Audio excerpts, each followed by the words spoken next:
और अभी जो अपडेटेड आंकड़ा आया है वोटिंग की बात अगर हम करें तो सुबह 11 बजे तक 16% वोटिंग हुई है। धीमी गति से हो रहा है मतदान, इसलिए न्यूज नेशन लगातार आपसे ये अपील कर रहा है कि आप लोग निकलिए अपने घर से। दिल्ली के वोटर अगर आप हैं तो आप अपने मताधिकार का इस्तेमाल कीजिए। इस बीच बीजेपी के वरिष्ठ नेता लालकृष्ण आडवाणी ने भी अपने मताधिकार का इस्तेमाल किया। औरंगजेब रोड पर जो वोटिंग सेंटर बनाया गया है वहां पर पहुंचे वो अपने मताधिकार का इस्तेमाल करने के लिए। इस बीच उनके साथ उनकी बेटी प्रतिभा आडवाणी नजर आई। ये देखिए, वो स्याही लगी वो उंगली दिखा रहे हैं कि वो अपने मताधिकार का इस्तेमाल कर चुके हैं। बीजेपी के वरिष्ठ नेता लालकृष्ण आडवाणी पहुंचे अपने मताधिकार का इस्तेमाल करने के लिए। तो ये तस्वीर काफी कुछ कहती है। आप देखिए, खास और आम, अभी थोड़ी देर पहले ब्रेक से पहले भी ये चर्चा यहाँ पर हो रही थी कि ये जो लोकतंत्र का महापर्व है, ये एक ऐसा है कि हर खास और कोई भी आम हो कोई भी खास हो, सबको एक समांतर यहाँ पर बना देता है। तो ये तस्वीर भी कुछ वही कहती है और यही भारतीय लोकतंत्र की खूबसूरती है। तो हम आपको दिखा रहे हैं कि सुबह 8 बजे से जो मतदान की प्रक्रिया है वो शुरू हुई है। दिल्ली की 70 सीटें, 672 उम्मीदवार जो कि चुनावी मैदान में हैं।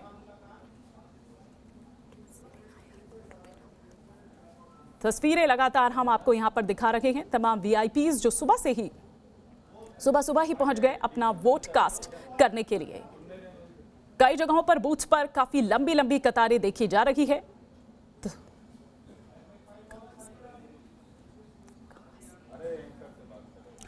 और इस वक्त हमारे एक सहयोगी मोहित बख्शी इस वक्त हमारे साथ जुड़ चुके हैं। मोहित, कहां पर आप इस वक्त हैं? अभी क्या तस्वीर आप हम तक पहुंचाएंगे?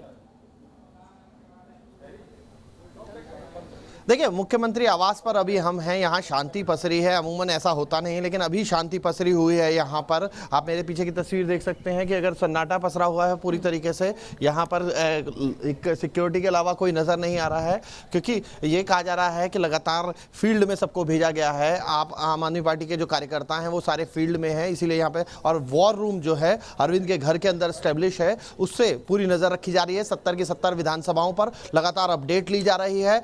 पूरा बात की जा रही है 71वां जो वॉर रूम बना हुआ है, 70 विधानसभाओं में बनाया हुआ। एक जो वॉर रूम है वो अरविंद के घर पर है, उसमें लगातार ये जानकारी ली जा रही है कि वोट परसेंटेज क्योंकि कम रहा था शुरुआती 2 घंटे में, तो चिंता बढ़ गई थी आम आदमी पार्टी की। अब थोड़ा सा खुश नजर आ रही है आम आदमी पार्टी, क्योंकि 16.31% जो है वो वोटिंग हुई है अभी 11 बजे तक। यानी कि 12% वोट जो है, 10 से 12% वोट जो है वो पड़ गया है बीते 1-1.25 घंटे में। तो वो कहीं ना कहीं लोगों को लग रहा है कि अब उत्साह जग रहा है, वोटर्स निकल के बाहर आ रहा है। उसके बाद क्योंकि 3 घंटे से ज़्यादा का समय हो चुका है वोटिंग शुरू हुए को, तो ऐसे में लोग परेशान हो रहे थे। अब वो परेशानी थोड़ी कम हुई है। जी बिल्कुल, आप मोहित हमारे साथ बने रहिए। लेकिन इस बीच एक क्विक कमेंट में यहाँ पर राहुल जी हमारे साथ वरिष्ठ पत्रकार लगातार बने हुए हैं। राहुल जी, आपसे मैं ये समझना चाहूंगी कि दिल्ली के मुख्यमंत्री के लिहाज से आप इस चुनाव को किस तरह से देख रहे हैं? कितना बड़ा स्टेक आप ये केजरीवाल के लिए मान रहे हैं? क्योंकि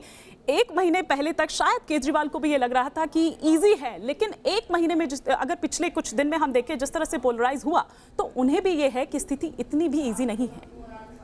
जी बिल्कुल, लगता है कि पिछले 1 हफ्ते भर के दौरान स्थिति थोड़ी बदली है ज़मीन पर, और अब इतना आसान केजरीवाल के लिए नहीं है ये संग्राम। लेकिन इतनी निर्णायक रूप से बदली है, लोगों का मन बदला है कि जो अपेक्षित है आम आदमी पार्टी का जो एक वजन दिख रहा था वो बिल्कुल हट जाए और बीजेपी जीत जाए। ये कहना अभी कठिन है, वैसे भी कोई पूर्वानुमान लगाना मतदान के दिन बहुत ही नादानी ही होगी। लेकिन दिल्ली का महत्व अपने आप में इसलिए है कि राष्ट्रीय राजधानी है और यहाँ से एक संदेश जाता है। तो दिल्ली पर किसका शासन है, और इतने पूरे दूसरी बार लोकसभा में इतने भारी बहुमत में आने के बावजूद सारी ताकत लगाने के बिल्कुल सर, मैं माफी चाहूंगी क्योंकि शायद आपके ऑडियो में कुछ प्रॉब्लम हो रही है। हम कोशिश करते हैं कि आपका ऑडियो फटाफट से ठीक कराएं और फिर आपसे रिएक्शन लें। लेकिन इस बीच हम शाहीन बाग का रुख करना चाहेंगे। रुमानुल्लाह खान इस वक्त हमारे साथ जुड़ चुके हैं, कुछ अपडेट लेकर इस वक्त हाजिर है। रुमान।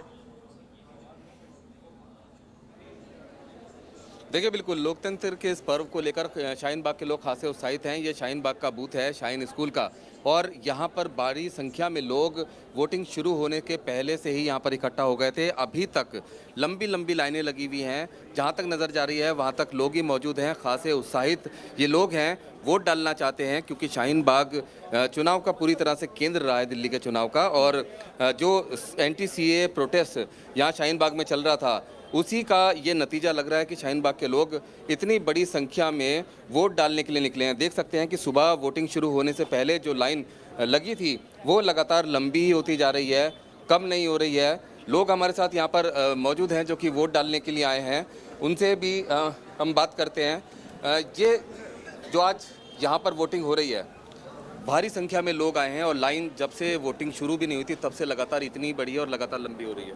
हाँ, तो और लंबी होगी। एक एक बच्चा डालेगा। कोई इस मर्तबा थोड़ा सा दिखाना है कि सच्चाई के साथ और जो काम करने वाले हैं उनके साथ इसी तरह जोश रहना चाहिए और इसी तरह जोश होगा। क्या मुद्दे हैं आपके इस बार वोटिंग को लेकर? मुद्दे ये सब जो परसों चल रहा है इसमें कोई नहीं आया है। आना चाहिए, किसी को आश्वासन देना चाहिए। बिल्कुल सीधे तौर पर देख सकते हैं कि लोगों की लाइन लगातार बढ़ती जा रही है और जो लोग हैं वो यहाँ पर वोटिंग करने के लिए आ रहे हैं। उनका सीधे तौर पर कहना है कि इस बार के चुनाव कुछ अलग हैं हर बार के मुकाबले। और आप देख सकते हैं कि लाइन इधर गली में भी मुड़ी हुई है, काफ़ी लंबी, जहाँ तक नज़र जा रही है वहाँ तक लोग ही नज़र आ रहे हैं। और ये जो लाइन है ये जब वोटिंग शुरू भी नहीं हुई थी तब से लगी थी और तब से लगातार जो मतदाता हैं वो लगातार इस लाइन में जुड़ते जा रहे हैं। और लोकतंत्र के इस पर्व में शाहीन बाग के लोग बेहद ज़्यादा उत्साहित नजर आ रहे हैं और अपने वोट का कास्ट कर रहे हैं। वोट कास्ट कर रहे हैं, लंबी लंबी कतारें लगी हुई हैं। एक मैसेज भी यहाँ पर ये शाहीन बाग की ओर से दिया जा रहा है और वही शाहीन बाग बीजेपी ने जहाँ से जिस मुद्दे से कम बैक किया और पूरा नैरेटिव ही आप ये कहिए कि इन चुनावों में फिर दिल्ली चुनाव में बदल गया। ये जो 6 तस्वीरें हम आपको दिखा रहे हैं उन दिग्गजों की, उन VIPs की जो अपना वोट कास्ट करने के लिए सुबह सुबह ही अपने घर से निकले अपने परिवार के साथ। आप देख पा रहे हैं डॉक्टर हर्षवर्धन अपनी माताजी को लेकर वहां पर पहुंचे थे। परिवार के और भी लोग उनके साथ उस वक्त मौजूद थे, लेकिन जो तस्वीर आप देख पा रहे हैं अपने माताजी को वो आगे ले जाते हुए उनके मताधिकार का इस्तेमाल करने के लिए। दूसरी तरफ प्रवेश वर्मा को आप देख पा रहे हैं अपनी धर्मपत्नी के साथ वो वहां पर पहुंचे थे अपना वोट कास्ट करने के लिए। हरदीप सिंह पुरी, कपिल मिश्रा, राघव चड्ढा, मीनाक्षी लेखी भी अपना वोट कास्ट करने के लिए पहुंचे। ये कुछ और तस्वीरें, पहली तस्वीर आप देख पा रहे हैं मुख्यमंत्री अरविंद केजरीवाल की। जब अपना वोट कास्ट करने के लिए वो वहां पर पहुंचे थे तो अचानक कुछ भगदड़ सी वहां पर मच गई थी। जाहिर सी बात है कि जो मीडिया भी है वो क्या कहते हैं दिल्ली के मुख्यमंत्री, इसके लिए वहां पर एक होड़ मच गई। उनका एक रिएक्शन लेने के लिए कुछ अव्यवस्था भी उस वक्त थोड़ी सी वहां पर हो गई थी। खैर, लेकिन दूसरी तस्वीर आप देख पा रहे हैं स्वाति मालीवाल अपना वोट कास्ट करने के लिए वहां पहुंची और स्याही लगी उंगली दिखाते हुए मनोज तिवारी, अनिल बैजल और अलका लांबा ने भी अपना वोट कास्ट किया। लेकिन इस बीच हमने देखा कि अलका लांबा के साथ एक जो वाकया वहां पर हुआ जब वो पहुंची थी और फिर उसके बाद उन्होंने कहा कि ये तो गनीमत रही कि पुलिस वहां पर उस वक्त मौजूद थी और उसको उसी टाइम कंट्रोल में कर लिया। लेकिन आम आदमी पार्टी की ओर से ये कहा गया है कि अलका लांबा की शिकायत की जाएगी। तमाम हमारे सहयोगी जो हैं वो इस वक्त हमारे साथ बने हुए हैं, पल पल की अपडेट्स हम तक पहुंचा रहे हैं। सैयद आमिर इस वक्त कहाँ पर हैं? मैं आपकी लोकेशन सॉरी मुझे नहीं पता है, तो आप अगर बता दें तो ज़्यादा ठीक रहेगा। और अभी बताएं कि वहाँ पर क्या चल रहा है।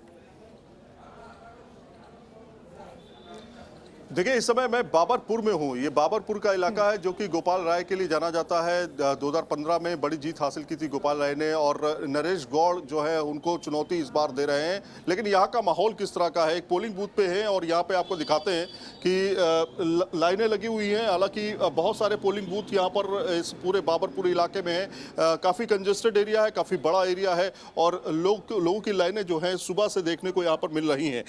त्रिकोणीय मुकाबला इसको माना जा सकता है। हालांकि जिस तरह से मुद्दे अलग अलग चल रहे हैं उसको लेकर के लोगों के दिमाग में असमंजस की स्थिति बनी हुई है, लेकिन लोग सुबह से ही अपने मताधिकार का प्रयोग करने के लिए, चाहे वो बुजुर्ग हों, बच्चे हों, बूढ़े हों, सभी लोग जो फर्स्ट टाइम वोटर्स हैं वो भी भारी संख्या में यहाँ पहुंच रहे हैं। और आप देख सकते हैं तमाम लोग जो हैं अलग अलग लाइनें जो हैं वो बनाई गई हैं। खासतौर पर महिलाओं के लिए अलग है और पुरुषों के लिए अलग लाइन बनाई गई है। तो इस पूरे बाबरपुर इलाके की बात करें, थोड़ा सा आउटर पड़ता है ये और दिल्ली दिल्ली के तमाम लोग जो कि यहाँ से मूवमेंट करते हैं उनके बड़े इश्यूज हैं, खासतौर पे ट्रैफिक जाम के इश्यूज हैं या फिर विकास कार्यों को लेकर के बड़े चैलेंजेस यहाँ पर रहे हैं। शुरुआत से ही जब हमने पिछली बार भी इसको कवर किया था तब भी हमने ये बातें सामने रखी थी। तो इस बार का मुद्दा राष्ट्रवाद मुद्दा हो या फिर विकास का मुद्दा हो, तमाम ऐसे मुद्दे लेकर के बाबरपुर के लोग भी घर से निकल के वोटिंग कर रहे हैं। जी ठीक है सैयद, आप हमारे साथ बने रहिए, हमारे तमाम और सहयोगी भी हमारे साथ बने हुए हैं। लेकिन इस बीच बीजेपी सांसद गौतम गंभीर ने दिल्ली विधानसभा चुनाव में पार्टी की जीत का दावा किया है। उनसे बात की हमारे सहयोगी सूरज अरोड़ा ने। गौतम गंभीर वोट देकर वापस लौटे हैं। गौतम, क्या लगता है दिल्ली ने इस बार किन मुद्दों को लेकर वोट डाला है, अगर आपके संसदीय क्षेत्र की बात करें?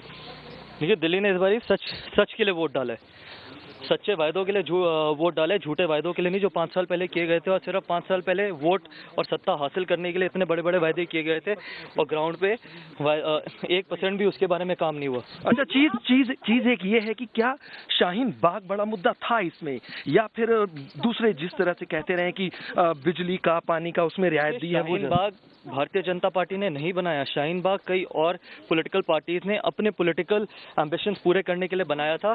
और हमारा जो कैंपेन था वो दिल्ली की डेवलपमेंट, सच्चाई और शाहीन बाग को लेके था। तो ऐसा नहीं है कि जो पॉलिटिकल पार्टीज ये बोले जा रही है कि हमने सिर्फ शाहीन बाग के मुद्दे पे चुनाव की कैंपेनिंग करी, ऐसा कुछ भी नहीं है। हमने दिल्ली के डेवलपमेंट के बारे में भी कैंपेन करा है। अगर आप हमारी हर तरीके की स्पीच देखें तो हमने ये बात बोली है कि हम साफ पानी देंगे, पोल्यूशन के लिए काम करेंगे, इंफ्रास्ट्रक्चर के लिए काम करेंगे, वुमेन सिक्योरिटी के लिए काम करेंगे।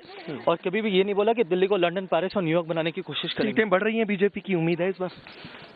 देखिए, बीजेपी की सरकार बन रही है, सीटें बढ़े ये तो मुझे पता नहीं कितनी आएंगी, लेकिन बीजेपी की सरकार बनेगी। अच्छा, जिम्मेदारी अगर मिलती है आपको तो तैयार हैं उसके लिए? अगर सरकार देखिए अल्टीमेटली वो आप सोच के काम नहीं करते, आप सिर्फ ये सोच के काम करते हैं कि आप पार्टी के लिए काम करें और भारतीय जनता पार्टी की सरकार बनाएं, और वो सबसे ज्यादा मैटर करता है। अच्छा, आखिरी केवल मात्र एक छोटा सा सवाल रहेगा।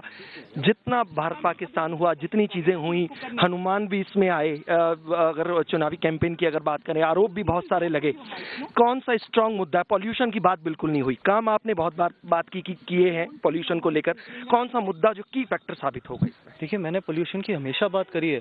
पूरे हिंदुस्तान में अगर पहला स्मोक टावर लगा है तो वो हमारी कॉन्स्टिट्यूएंसी में लगा, और मैं पोल्यूशन की बात नहीं करूंगा। भारतीय जनता पार्टी ने भी पोल्यूशन की बात करी है, पानी की बात करी है, वुमेन सिक्योरिटी की बात करी है, इंफ्रास्ट्रक्चर की बात करी है, टीटीसी बसेस की बात करी है, मेट्रो आगे फेज लेके जाने की बात करी है, स्कूल्स की बात करी है, और किस चीज़ की बात करें, दिल्ली के यही मुद्दे हैं। और हमेशा हर तरीके से ये बोला जा रहा है कि भारतीय जनता पार्टी सिर्फ शाहीन बाग के मुद्दे पे चुनाव लड़ी है, ऐसा कुछ भी नहीं है। अगर आप दूसरे को एक्सपोज करेंगे तो आप बताएंगे ना कि इतने बड़े बड़े वायदे जो किए थे वो फुलफिल नहीं किए। हमने तो चुनाव लोकल इश्यूज पे भी लड़ाई है। बहुत शुक्रिया बात करने के लिए।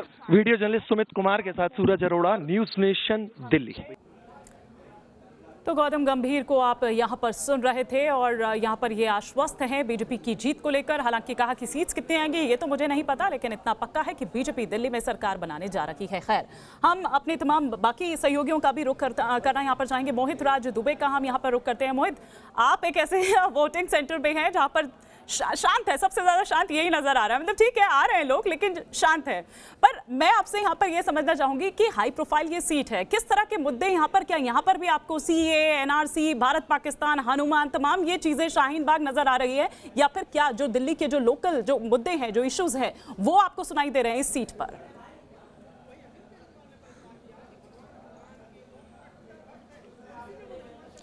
देखिए, जो हाई प्रोफाइल मतदाता होता है वो बोलता नहीं है, वो अपने मताधिकार का इस्तेमाल शांति से करता है। उसके जहन में तमाम मुद्दे होते हैं, वो ये भी नहीं बताता है कि उसने किस मुद्दे पर अपने मताधिकार का इस्तेमाल किया है। ये हाई प्रोफाइल बूथ भी इसलिए है क्योंकि प्रियंका गांधी इस बूथ से महज 30 कदम दूर रहती हैं। 30 कदम दूर उनका घर है। हमारे ठीक बगल में कैप्टन अमरिंदर सिंह की पत्नी का घर है और उसके ठीक बगल में जो है यहाँ पर बूथ है। थोड़ी देर के बाद प्रियंका गांधी यहाँ पे आएंगी, लोकतंत्र को मजबूत करेंगी। उनके साथ उनके पति भी मौजूद रहेंगे और पहली बार उनके बेटे रेहान अभी अपने मताधिकार का इस्तेमाल करेंगे। तो देखा यही जाएगा कि किस तरीके का जोश और जुनून दिखाई देता है इन तीनों लोगों में। इससे पहले प्रियंका गांधी अपनी मां के साथ निर्माण भवन गई थी, वहां पर उन्होंने अपनी मां का वोट डलवाया। अब वो यहाँ पे आने वाली है, सबको इंतजार है। काफ़ी मीडिया कर्मी भी यहाँ पे मौजूद हैं, खासतौर पर जो अंदर भी लोग हैं उनको भी इंतजार है कि प्रियंका गांधी कब आएंगी। लेकिन देखिए, अगर हम न्यू दिल्ली की सियासत की बात करें तो ये बहुत हाई प्रोफाइल सीट अपने आप में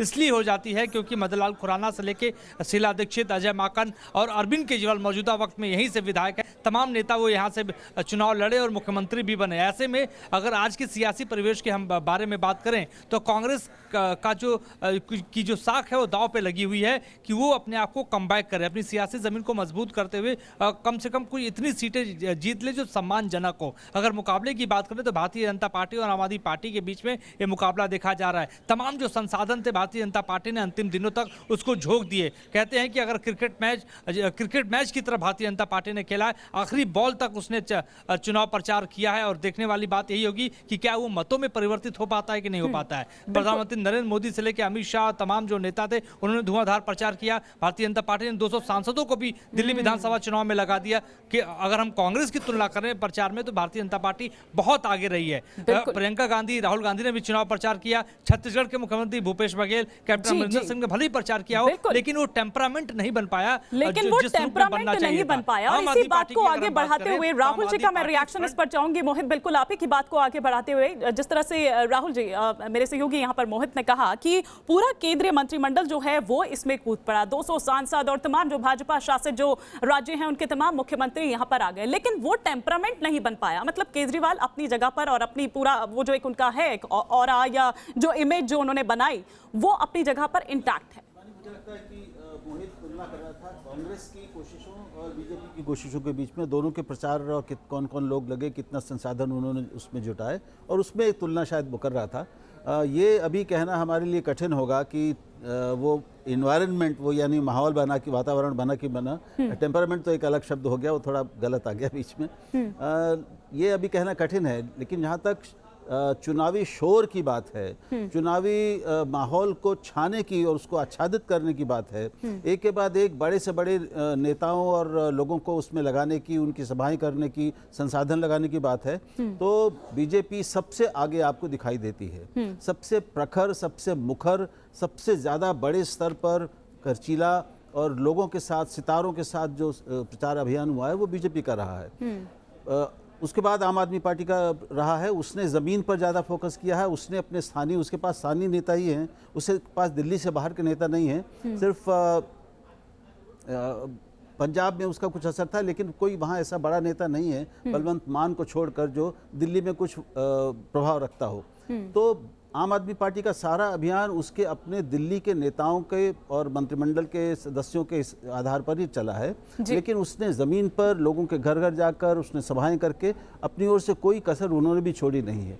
कांग्रेस के प्रचार अभियान में निश्चित रूप से ये देगा कि एक दो बार की बड़ी, एक दो सभाओं को छोड़कर उसके शीर्षस्थ नेता यानी सोनिया गांधी तो शायद नहीं ही उन्होंने कोई सभा की, एक भी नहीं की, लेकिन प्रियंका गांधी ने एक दो की, राहुल गांधी ने भी नहीं की, और जो शीर्ष नेतृत्व है कांग्रेस का वो लगभग अनुपस्थित नजर आया। बिल्कुल आप तुलना अगर बीजेपी से करें तो बीजेपी प्रधानमंत्री से लेकर अमित शाह बिल्कुल जैसे इसको सबसे महत्वपूर्ण चुनाव मानकर उन्होंने कोई भी कसर छोड़ी नहीं, सबको उसमें झोंका। ये अंतर साफ कांग्रेस नजर नहीं आई, उस पर भी हम बात करेंगे। और इसीलिए मैं वहां पर जो कंपैरिजन कर रही थी वो इसलिए कर रही थी क्योंकि मुख्यमंत्री जाहिर सी बात है और फिर उसके बाद बीजेपी, लेकिन कांग्रेस पर भी हम आएंगे। तो दिल्ली का दंगल जारी है और साथ ही साथ वोटिंग भी जो है सभी 70 सीटों पर वो भी जारी है। आपको बता दें कि बीजेपी सांसद मीनाक्षी लेखी ने शाहीन बाग को एक बड़ा मुद्दा बताया है। उनसे बात की हमारे सहयोगी सूरज अरोड़ा ने।